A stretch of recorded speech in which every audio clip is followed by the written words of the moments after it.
Stupid shit Dodge did, Part 4.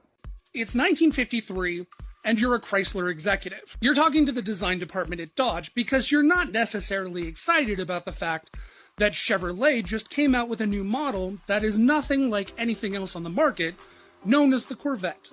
Those damn European sports cars are so hot right now. How did we not see this coming? Because we're Dodge and we don't listen to customers, we just listen to stockholders, and we probably won't have a good idea until like 1956 or so. Who said that? You're fired. Aw, I just bought this hat. To make matters worse, Chrysler had just found out that Ford was bringing a car into that exact market as well. Which reminds me, how did you hear about this? Not corporate espionage? Oh well, that's good. As long as that's not how we heard about it.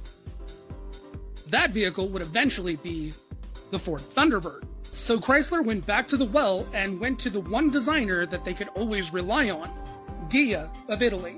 Now Ghia designed two types of cars. One was to specifically compete with the Corvette and the T-Bird. The other one was a larger two-seater car that was more suited to go after something like the Cadillac Le Mans. The larger car was known as the Fire Arrow, and the smaller car was known as the Firebomb.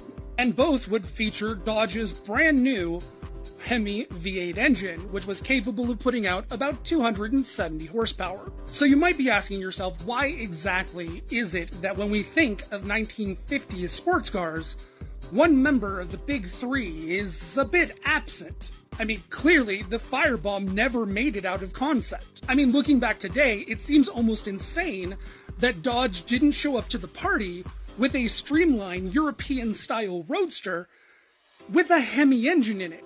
Tends to scream, what the fuck? The reason that the Firebomb never made it out of concept was because essentially the executives at Dodge felt that it was a little too expensive to risk building a chassis and shipping it all the way to Italy to have a concept car produced. Nah, we're gonna pass on this one. So unfortunately, the car was never made by Dodge. Chrysler felt that it was such a pointless project that they actually sold the design over to a man that shipped cars back and forth between the United States and Italy. He ended up taking the concept back to Ghia and paying to have the entire car made, which is the only reason why we actually have pictures of the concept car to show you today. The car was actually completed and debuted in 1955.